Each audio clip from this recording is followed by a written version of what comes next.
¿Dónde quedamos en la última exposición que hubo, en la última enseñanza del libro de los Hechos que pudimos presenciar y observar? Estuvimos en el capítulo 5, estuvimos viendo los versículos del 12 al 16. Estuvimos viendo cómo el Señor, por medio de su Espíritu Santo, estaba capacitando a la iglesia para avanzar con poder, para anunciar el Evangelio del Señor Jesucristo con total autoridad. El Señor, por medio de su Espíritu, estaba validando el mensaje, los mensajeros, por medio de milagros, señales, prodigios. Y sin duda esto no ha sido exento de dificultades, no ha sido exento de problemas, porque obviamente después de la embestida de poder que recibieron los apóstoles allí en el capítulo 2 del libro de los Hechos, las cosas no necesariamente fueron del todo fácil. Están enfrentando diversas dificultades que implica verse enfrentados a las autoridades espirituales de la época, a las autoridades religiosas de la época, a las autoridades políticas, y eso implicó un desafío de los primeros años de la iglesia. La realidad del poder del Espíritu de Dios en los discípulos era tan evidente que, como vimos en la última lección, pudimos ver que los milagros eran evidentes a todo el mundo, a tal punto que el Sanedrín, los fariseos, los saduceos, las autoridades de aquella época no tenían más que arder en celos. Pero no solamente era el hecho de los milagros y las señales lo que provocaba el celo de aquellos hombres, sino que era el mensaje que se estaba entregando. El mensaje era lo que atraía el celo y la rabia de aquellos hombres de aquella época. Si bien la iglesia desarrolla la obra, es la iglesia la que está llevando a cabo el ministerio, es Dios que en su poder convierte los corazones y está añadiendo constantemente nuevos miembros a la iglesia. La palabra del Señor está siendo predicada y sin duda el Señor está respondiendo a aquella promesa que le hizo a sus discípulos, que Él estaría con su iglesia hasta el fin del mundo. Si bien los milagros y las señales han tomado preponderancia, han sido una especie de, obviamente, señal evidente a todo el mundo. Los capítulos que hemos podido ver desde el 1 al 5 han dado muestra de eso, partiendo desde Pentecostés. También hemos aprendido que el propósito esencial de los milagros era validar a aquellos que estaban anunciando el Evangelio de nuestro Señor. No son un fin en sí mismos, no son la idea para que las personas vuelquen su mirada y miren como la única realidad palpable, sino que hay una realidad mucho más grande, una realidad mucho más gloriosa, mucho más permanente, que no son necesariamente los milagros, sino que es el Evangelio transformador de nuestro Señor. Esto último nos lleva a la advertencia que debemos ser cuidadosos con las conclusiones que sacamos muchas veces cuando leemos el libro de los Hechos. De repente tendemos a ser un poco normativos respecto de lo que está sucediendo, pero esto realmente es una transición. El Espíritu Santo ha sido derramado sobre la iglesia, ha sido derramado sobre los primeros discípulos, pero estamos haciendo una transición a lo que va a ser el establecimiento y el fundamento que ha de regir a la iglesia en los siglos posteriores, en los años posteriores hasta nuestro día. Debemos entender que el libro de los Hechos también es una narración histórica y eso no puede ser olvidado, no puede ser dejado de lado. Es la inauguración de la iglesia lo que marca el comienzo de la actividad misionera, la capacitación por medio del Espíritu Santo para predicar con autoridad el Evangelio, y también vemos que la connotación que tiene el libro de los Hechos es que no iba a ser exento de dificultades, de problemas, de persecución, de cárcel, de sufrimiento. En este contexto donde nosotros nos vamos a enfocar hoy día, que va a ser de los versículos 17 del capítulo 5 hasta el versículo 32, que si bien es una sección un poco grande, un poco extensa, hay dos elementos que vamos a tratar de extraer el día de hoy para que podamos comprender que el recordatorio que nos hace el libro de los Hechos es que la proclamación del Evangelio se constituye en un mandato.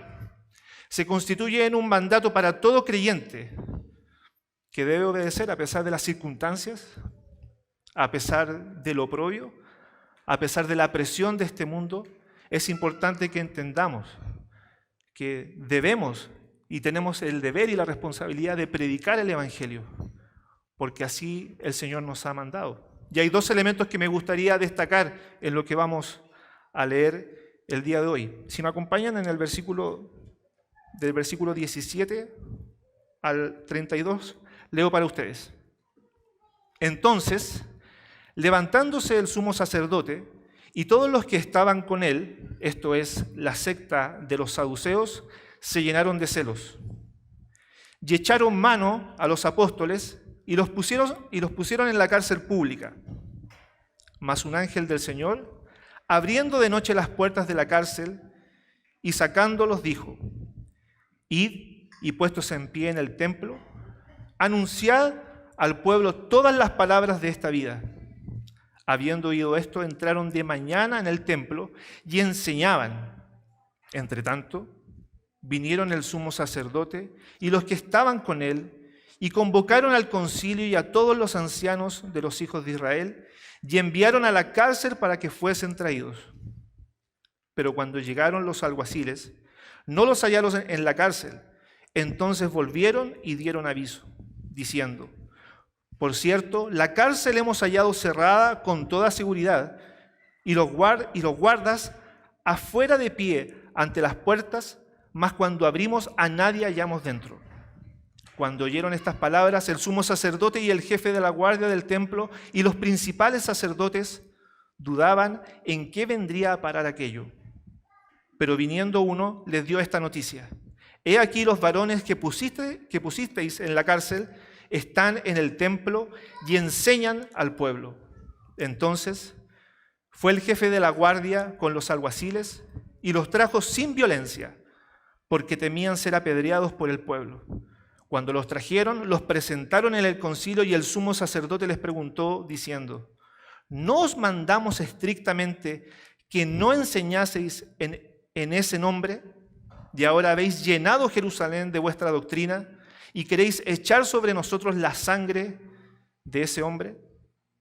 Respondiendo Pedro y los apóstoles dijeron: Es necesario obedecer a Dios antes que a los hombres. El Dios de nuestros padres levantó a Jesús, a quien vosotros matasteis, colgándole en un madero.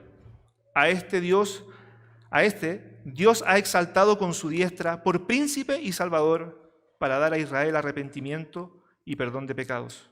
Y nosotros somos testigos suyos de estas cosas, y también el Espíritu Santo, el cual ha dado Dios a los que le obedecen. Oremos, hermanos. Bendito Dios, te damos gracias por este tiempo que nos permites tener alrededor de su palabra, sabiendo y considerando la narración que acabamos de leer, Señor, y el desafío que implica para nuestras vidas, Señor, el vivir a la altura, Señor, del ejemplo de los apóstoles, sabiendo que debemos vivir en total dependencia de tu Espíritu Santo, que debemos vivir en total dependencia de la presencia de Dios en nuestras vidas, y que es la presencia de Dios la que nos capacita para poder llevar a cabo la obra del ministerio. Rogamos, Dios, a que puedas abrir nuestro entendimiento y poder ser claro, Señor, para mí, para poder expresar adecuadamente lo que está en tu palabra, y para que su pueblo, Señor, pueda entender, Señor, lo que usted quiere hablarles. Le agradezco por todo esto en el nombre de Jesús. Amén. Bien, si bien es una porción bastante extensa, quiero ser claro que hay dos elementos de los cuales vamos a estar observando el día de hoy. A lo mejor hay más elementos, hay más joyas ahí escondidas que es necesario meditar y observar, pero hay dos elementos que me gustaría que pudiésemos observar esta mañana. Como punto número 1, quisiera abordar la proclamación del Evangelio en medio de la persecución y las tribulaciones. Cuando vemos el versículo número 17, que dice: Entonces levantándose el sumo sacerdote y todos los que estaban con él, esto es la secta de los saduceos, se llenaron de celos. Sabemos que los saduceos eran una especie de aristocracia de aquel tiempo, eran lo que podríamos considerar como la élite judía. Ellos no tenían una aspiración como secta propiamente tal de figurar, sino que ellos se encargaban en buena medida de ir abarcando los espacios de poder que habían en Israel.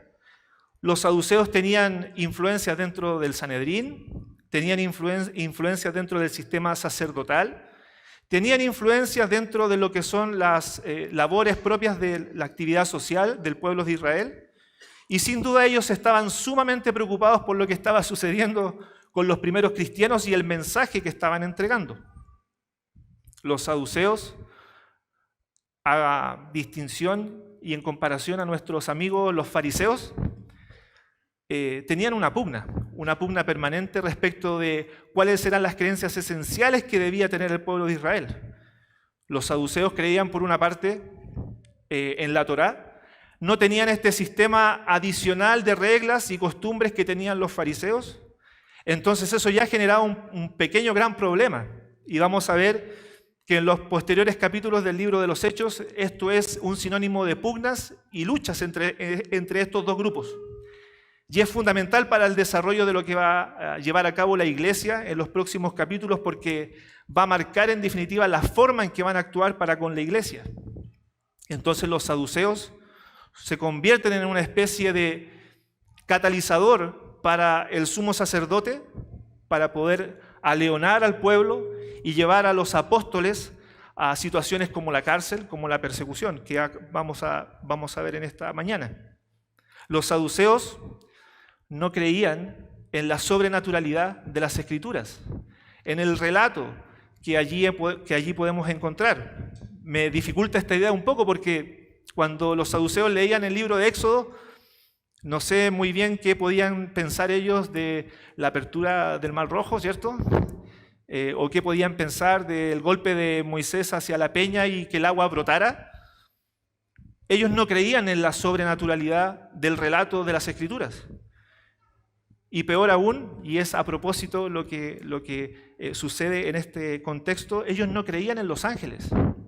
No creían en la manifestación angelical, no creían en la capacidad en que Dios podía llevar a cabo una obra tan sobrenatural que podía ser manifestado a través de ángeles ministradores a favor de su pueblo.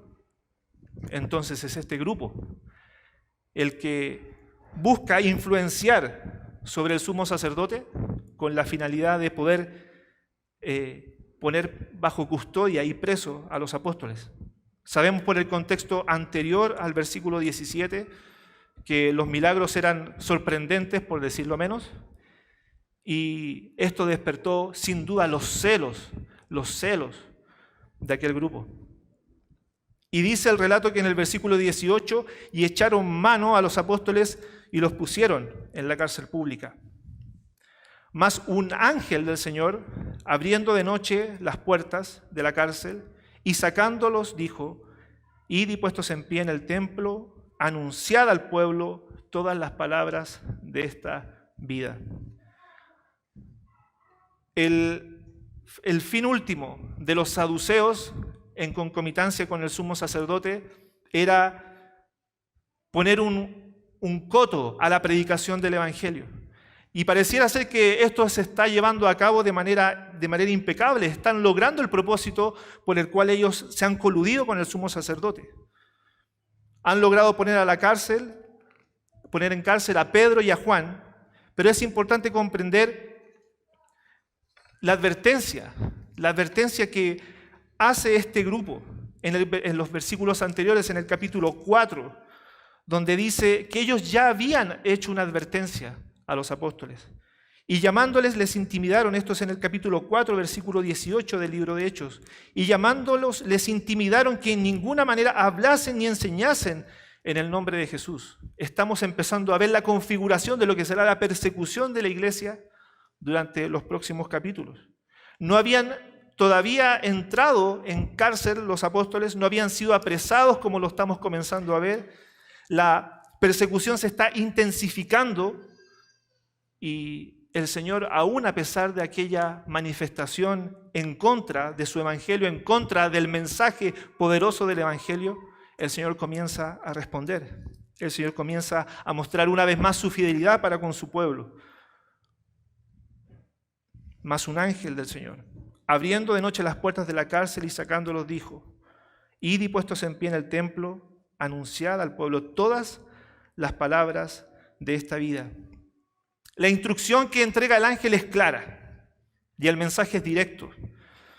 El verbo que se utiliza, id, en el original implica una acción inmediata, no de espera, no de vayan mañana, miren, vamos a abrir la cárcel, vamos a hacer un acto sobrenatural, descansen un poco, aliméntense y vayan a predicar y anunciar el evangelio. No, esto es inmediato. El contexto que está entregando el pasaje es que el ángel entrega la instrucción y él espera que los apóstoles inmediatamente vayan al templo y anuncien el mensaje del evangelio. Esto quiere decir que al momento de haber recibido la instrucción probablemente eran las altas horas de la madrugada, porque ellos inmediatamente llegan a la mañana siguiente, a la mañana que está comenzando, a predicar y a anunciar y a enseñarle al pueblo el camino del Señor. De la misma manera que el Señor comisionó a sus discípulos en Mateo 24, de los versículos 19 al 20, cuando Él dice: por tanto, id y haced discípulos a todas las naciones, bautizándolos en el nombre del Padre y del Hijo y del Espíritu Santo, enseñándoles que guarden todas las cosas que os he mandado. Y aquí yo estoy con vosotros todos los días hasta el fin del mundo. Ellos sabían cuál era el mandato que habían recibido del Señor. Ellos sabían perfectamente que ellos no podían darse el lujo de esperar a que las circunstancias cambiaran. Lo que está sucediendo en el libro de los Hechos son eventos muy rápidos, muy secuenciales, muy inmediatos, y la urgencia de poder predicar rápidamente el evangelio, anunciar rápidamente las buenas nuevas de salvación se hace evidente en estas circunstancias donde el ángel no esperó a que la noche pasara, sino que inmediatamente fue y los liberó. Curiosamente, el Señor utiliza un ángel para liberar a aquellos que habían sido puestos presos por los saduceos. No deja de ser quizás un poco anecdótico, pero utiliza un ángel para liberar a sus discípulos. Aún en las peores circunstancias de nuestras vidas, el anunciar las buenas nuevas no se convierte en una opción. El anunciar el evangelio no es una opción para el creyente, es un mandato permanente. Los discípulos están obedeciendo este mandato, están haciendo caso al mandato de predicar el evangelio y están confiando plenamente en el poder del Espíritu para poder llevarlo a cabo. Esto nos lleva a pensar, ya quizás a lo mejor remontarnos en el pasado, en aquellos eventos de la historia donde se ha hecho difícil la predicación del evangelio, donde se ha hecho dificultoso el avance del evangelio. Pero a lo mejor no han aparecido ángeles para liberarnos de la dificultad. No han aparecido manifestaciones sobrenaturales para que el avance siga siendo efectivo. Pero ¿por qué podemos ver entonces esta realidad en los apóstoles, donde hay una intervención inmediata, donde es necesario que el evangelio avance sin esperar? Si bien queremos ser sabios y actuar prudentemente respecto de lo que estamos leyendo, no podemos ser normativos y decir, bueno, cada vez que un cristiano, un creyente es perseguido, va a tener una manifestación de este tipo para poder seguir predicando y seguir anunciando el evangelio. Ciertamente nuestra fe es probada, ciertamente nuestro temple es probado, nuestro carácter es forjado por medio de las dificultades. Pero lo importante es que nunca dejemos de ser fieles al mensaje que hemos recibido para anunciar, para predicar. Y esto no implica solamente a aquellos que somos o tenemos la responsabilidad de hacerlo, ya sea por liderazgo o por circunstancias en las cuales el Señor nos permite instruir a otros en la fe, sino que esto es una responsabilidad de todo creyente. Todo creyente tiene el deber de predicar, de anunciar, de rogar a Dios porque se abra la puerta para anunciar el Evangelio, ya sea a tiempo o fuera de tiempo. El énfasis de la presente declaración del ángel está puesta sobre la completitud del mensaje. Si ustedes pueden ver, ocupa una expresión muy particular en el versículo 20, cuando el ángel declara: id y puestos en pie en el templo, anunciad al pueblo todas las palabras de esta vida. Es una expresión que no encontramos en otra parte del Nuevo Testamento, del libro de los Hechos. Es particular de este ángel y él quiere enfatizar algo.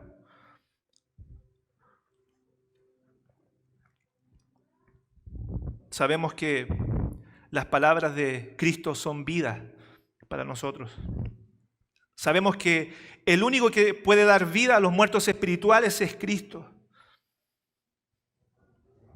El Señor le dice a sus discípulos en Juan versículo 6 del 67 al 68, dijo entonces Jesús a los 12: ¿queréis acaso iros vosotros también? ¿O iros también vosotros? Le respondió Simón Pedro: Señor, ¿a quién iremos? Tú tienes palabras de vida eterna. Solamente el Señor es capaz de traer vida donde hay muerte.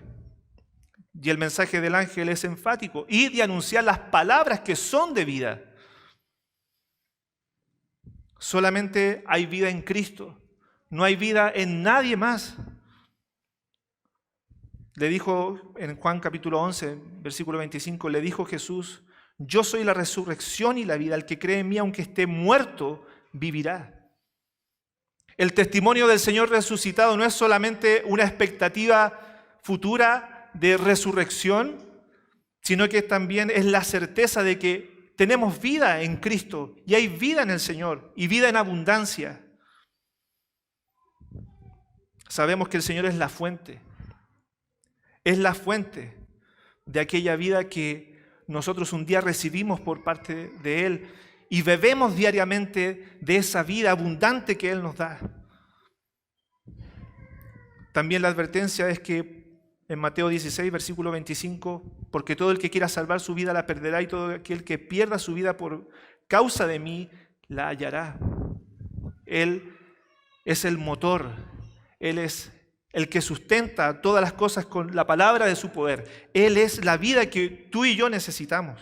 Es la vida que los pecadores necesitan. Es la vida que es necesario que urgentemente sea compartida con otros. El apóstol Pedro, le dijo a los judíos cuando anuncia su primer discurso y les dice: y matasteis al autor de la vida, a quien Dios ha resucitado de los muertos, del cual nosotros somos testigos. Hechos 3, versículo 15. Predicamos el mensaje, un mensaje que muchas veces puede ser controversial, muchas veces puede ser inclusive vergonzoso para algunos, puede ser conflictivo para otros, pero no dejamos de hacerlo porque sabemos que allí se encuentra la verdadera vida y una vida abundante que Dios nos da por medio de su palabra y por medio de la salvación que es manifestada a través del Evangelio. El libro de Colosenses señala: cuando Cristo vuestra vida se manifieste, entonces vosotros también seréis manifestados con Él en gloria. Cristo, nuestra vida. Él es la fuente de nuestra vida. Habiendo oído esta advertencia y este mandato por parte del ángel, lo único que hicieron los apóstoles fue inmediatamente, habiendo oído esto, entraron de mañana al templo y enseñaban. Los apóstoles fueron animados a seguir predicando, a seguir anunciando el mensaje, a no claudicar, a no dejarse amedrentar por el medio, por las circunstancias. Siguieron adelante, independiente de la adversidad. El ambiente se estaba tornando bastante negro, por decirlo de alguna forma. Ya el poder político estaba conversando con el poder religioso y sabemos que cuando eso pasa, las cosas se pueden tornar un poco difíciles. Estaban convencidos del poder del Cristo resucitado. Sabían que la vida había sido anunciada. Ellos vieron la vida manifestarse por medio del Señor Jesucristo, en la faz del Señor Jesucristo. Y ellos solamente tenían el deseo y el anhelo de seguir anunciando aquella vida a los hombres. Ahora tenemos un breve interludio, una especie de transición que va desde los versículos 21 hasta el versículo 28 aproximadamente, hasta el versículo 26, perdón. Dice, entre tanto vinieron el sumo sacerdote y los que estaban con él, esto después de que ellos están predicando y enseñando en el templo, y convocaron al concilio y todos los ancianos de los hijos de Israel, y enviaron a la cárcel para que fuesen traídos. Pero cuando llegaron los alguaciles, no los hallaron en la cárcel. Entonces volvieron y dieron aviso, diciendo, por cierto, la cárcel hemos hallado cerrada con toda seguridad, y los guardas afuera de pie ante las puertas. Mas cuando abrimos, a nadie hallamos dentro. Cuando oyeron estas palabras, el sumo sacerdote y el jefe de la guardia del templo y los principales sacerdotes dudaban en qué vendría a parar aquello. Pero viniendo uno les dijo esta noticia: he aquí los varones que pusisteis en la cárcel están en el templo y enseñan al pueblo. Entonces fue el jefe de la guardia con los alguaciles y los trajo sin violencia, porque temían ser apedreados por el pueblo. Entonces ellos están siendo fieles, están obedeciendo el mandato, están perseverando en aquello que por sus propias fuerzas habría sido imposible que lo hicieran. Están confiando en el poder del Cristo resucitado para seguir anunciando y seguir trayendo de las tinieblas a la luz a aquellos que el Señor les estaba poniendo delante de ellos para predicar y anunciar el Evangelio. Habiendo solo predicado unos minutos y horas, puede haber sido un tiempo muy breve, a lo mejor 30 minutos, 40 minutos, no sabemos. Pero sabemos que desde que amaneció, desde que ellos se pusieron y se plantaron a seguir predicando, inmediatamente son llamados nuevamente a la cárcel, a dar cuenta al Sanedrín y al sumo sacerdote. Dice del versículo 27 al 32, cuando los trajeron, los presentaron en el concilio. Y el sumo sacerdote les preguntó diciendo, ¿no os mandamos estrictamente que no enseñaseis en ese nombre? Ya lo había advertido en el capítulo 4. Ya les habían dicho que no insistieran, que no predicaran, que no hablaran en el nombre de Jesús. Y aquí ya empezamos a tener un conflicto de autoridad. Un conflicto donde se están superponiendo dos posturas totalmente contrarias. Por una parte, la autoridad religiosa está ordenando a los discípulos que no prediquen en el nombre de Cristo, pero por otra parte, los apóstoles han recibido un mandato directamente de parte del Señor. ¿A quién obedecen ellos? ¿A quién van a rendir cuentas aquel día? ¿A quiénes ellos deben obedecer? Y ciertamente a quienes nosotros deberíamos obedecer. ¿Y ahora habéis llenado Jerusalén de vuestra doctrina?, le recriminan el Sanedrín. Y aquí ya estamos hablando de la convocatoria completa de la autoridad religiosa de Israel. Ya no hablamos de los saduceos, no hablamos solamente del sumo sacerdote, sino que hablamos del Sanedrín completo.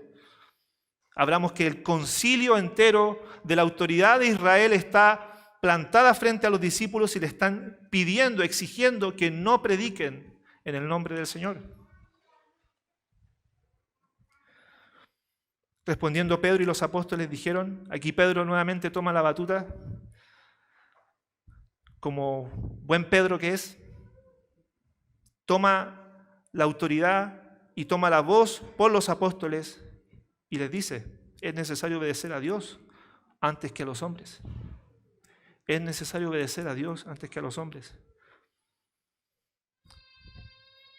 Claramente el problema principal de la predicación o el problema principal que tenían el Sanedrín con los discípulos no era del tipo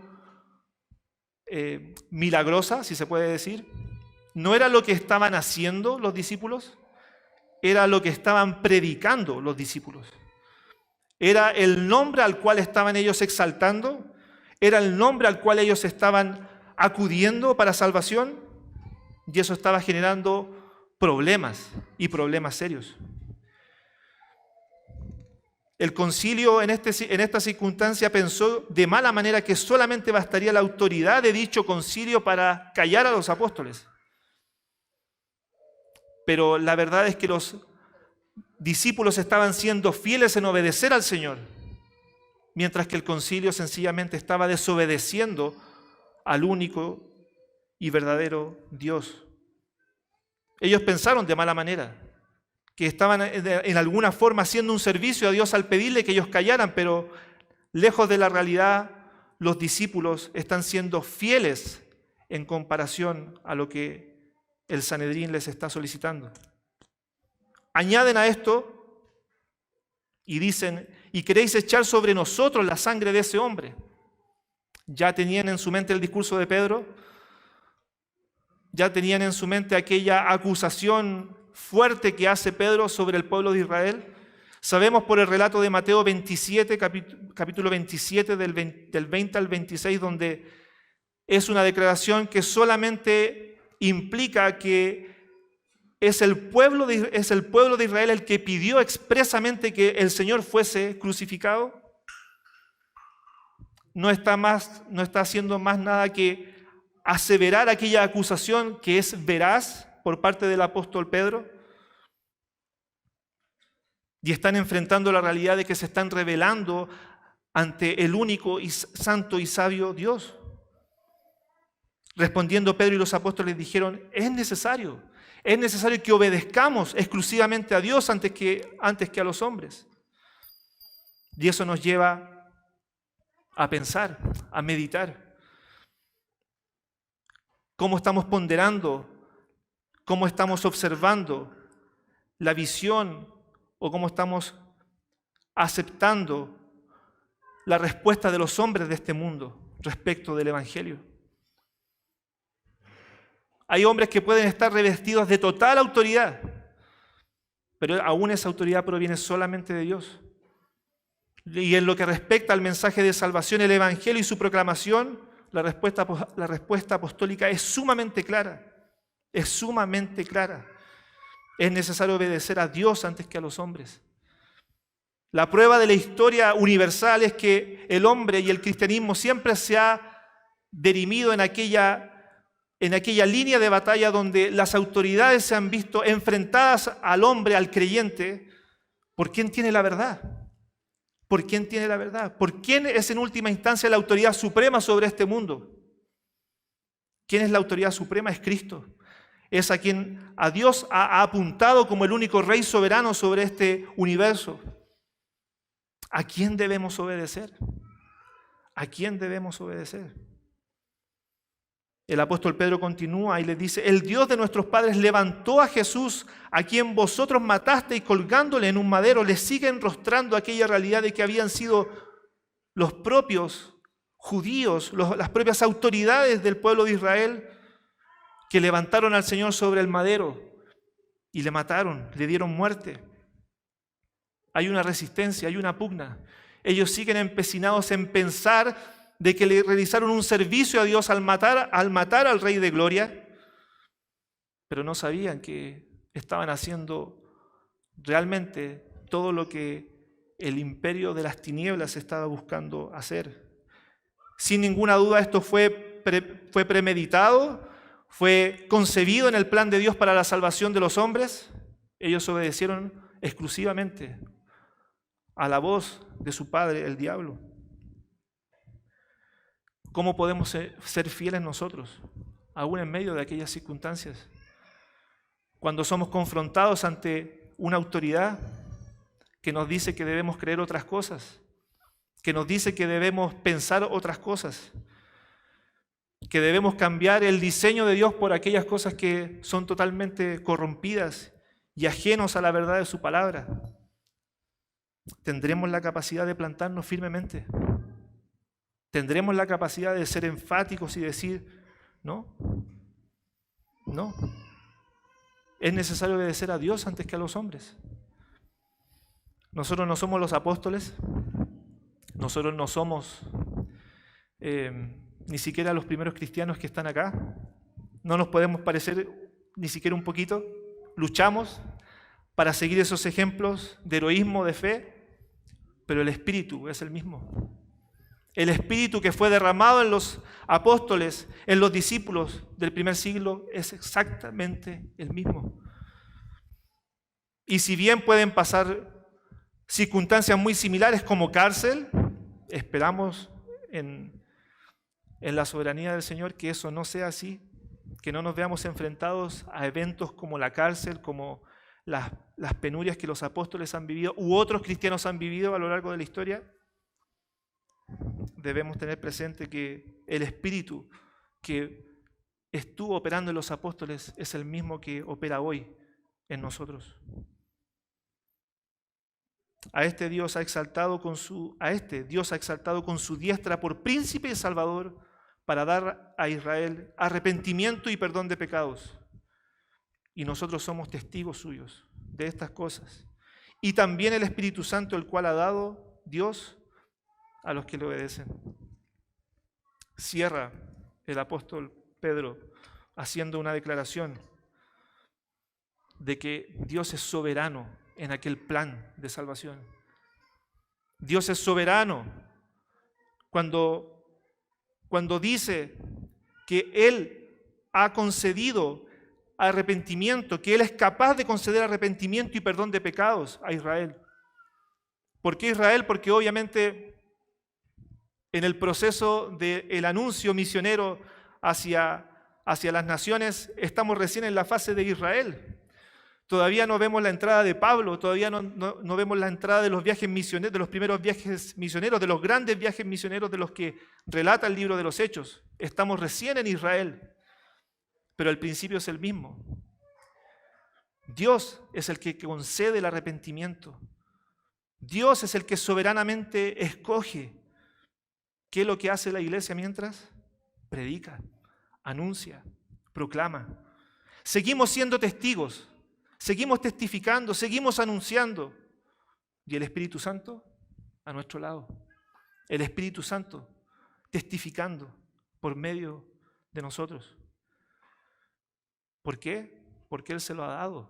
Él ha entregado su Espíritu a aquellos que le obedecen. ¿Aquellos que obedecen a qué? Al mensaje del Evangelio. Aquellos que se arrepienten.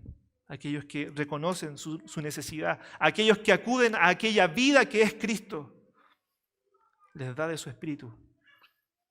Y no por medida, sino que lo entrega. Y somos capacitados para llevar a cabo aquella obra. La salvación es rendirse en obediencia a aquella autoridad que ha sido delegada en su Hijo, en Cristo. Nos rendimos a Él. Porque le ha sido dada esa autoridad, porque Dios lo ha apuntado a Él como el único Rey soberano en el cual nosotros debemos rendir pleitesía, honor, gloria. Y Dios nos da juntamente con el Señor todas las cosas, todo lo necesario, todo lo necesario. Sabemos que el libro de Hechos nos señala en el capítulo 2 de que ellos fueron llenos del Espíritu Santo.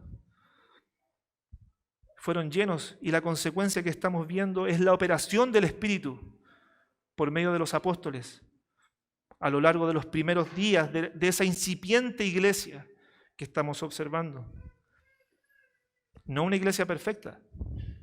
Ya lo vimos con Ananías y Zafira, ya lo hemos visto y lo vamos a seguir viendo. Vamos a seguir viendo traición, vamos a seguir viendo tristeza, vamos a seguir viendo inclusive en algunas circunstancias falsos hermanos, pero el Espíritu está ahí, capacitando, obrando en su pueblo, para que sigan llevando a cabo la obra del ministerio. Tenemos al Espíritu, hermanos, tenemos a su Espíritu. Romanos 8:9 nos dice, mas vosotros no vivís según la carne, sino según el Espíritu, si es que el Espíritu de Dios mora en vosotros. Y si alguno no tiene el Espíritu de Cristo, no es de él. Tenemos a Cristo, tenemos su Espíritu. Podemos aguantar, podemos perseverar, podemos seguir adelante, podemos, aún en las dificultades más grandes, seguir perseverando porque el Espíritu está orando en nosotros. 1 Corintios 12:13 también nos refuerza esta idea, porque por un solo Espíritu fuimos todos bautizados en un cuerpo, sean judíos, griegos, sean esclavos o libres, a todos se nos dio a beber de un mismo Espíritu. El libro de los Hechos no es solamente un libro que nos da una narrativa entretenida, animante de lo que fueron los primeros años de la iglesia, sino que enfatizan la obra del Espíritu en medio de su pueblo. Los apóstoles están señalando la realidad innegable de la realización de la promesa del Antiguo Testamento. Sabemos porque el apóstol Pedro citó a Joel en ese contexto. Y el derramamiento del Espíritu era la promesa que iba a llegar sobre aquellos que creerían en el Mesías, en el Salvador. Y a pesar del rechazo y las amenazas que experimentaron, persistieron fielmente en la proclamación del Evangelio. No por la fuerza inherente que ellos tuvieran, no porque ellos fueran aptos en sus propias fuerzas, sino más bien por la obra del Espíritu que está teniendo lugar en ellos. Recordaba cuando estaba tratando de armar un poco esta narrativa y poder expresarla hacia ustedes, me acordé de Richard Wurmbrand, aquel pastor de Rumania, que estuvo preso alrededor de 14 años por predicar el Evangelio, por no conformarse a lo que el gobierno, la autoridad de turno, le decía que debía predicar. Él fue crítico, no quiero decir contestatario, sino que más bien fiel. Y esa fidelidad al mensaje le llevó a estar preso aproximadamente 14 años y no entró un ángel, no llegó un ángel a liberarlo de su prisión. De hecho, entre ese interludio él salió libre, lo advirtieron que no predicara, volvió a predicar y volvió a quedar preso. Entonces, ¿cómo aguantó? ¿Cómo perseveró? ¿Cómo siguió fiel al Señor a pesar de estar preso por casi 14 años? Su Espíritu. Su Espíritu. Él nos capacita, hermanos. Él nos capacita para llevar a cabo esa obra. ¿Cómo Dios opera en nuestros días? De la misma manera. No va a aparecer un ángel, no va a caer fuego del cielo, no se abrirá el mar, pero su Espíritu seguirá obrando en nosotros y nos ayudará a perseverar hasta el final. Segunda de Timoteo, capítulo 1, para terminar.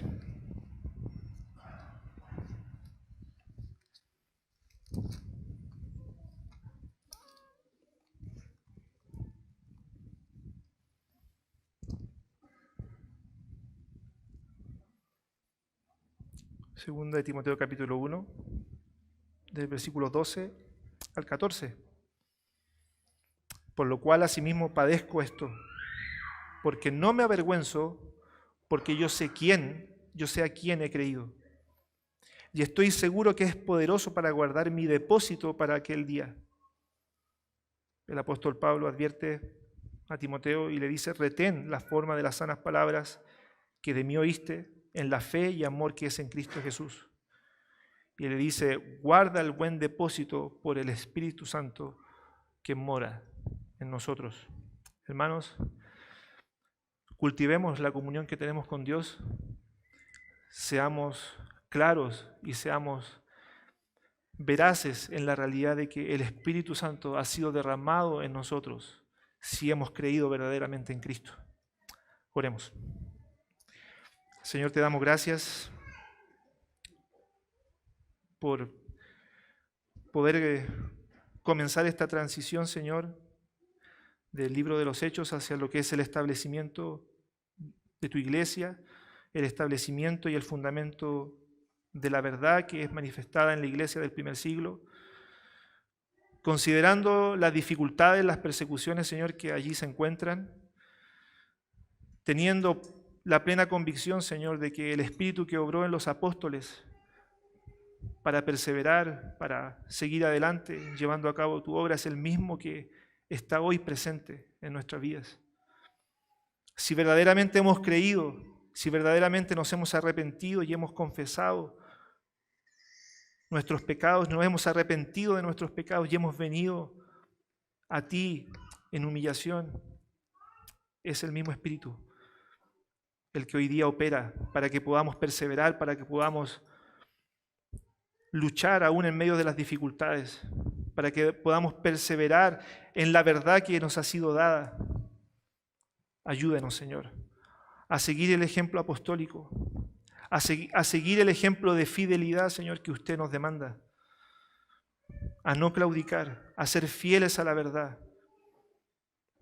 pero no hacerlo por nuestras propias fuerzas, sino hacerlo en total dependencia de su Espíritu.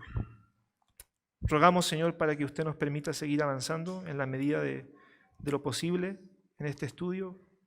Y, Señor, gozados, Señor, en que usted es el mismo ayer, hoy y por los siglos. Usted no cambia, usted es el mismo siempre. Y podemos confiar en que usted es inmutable, usted no cambia de acuerdo a su ánimo, usted es siempre el mismo. Y podemos confiar en que usted es fiel y que usted no nos deja. Nos gozamos, Señor, en esa verdad. En el nombre de Jesús oramos. Amén.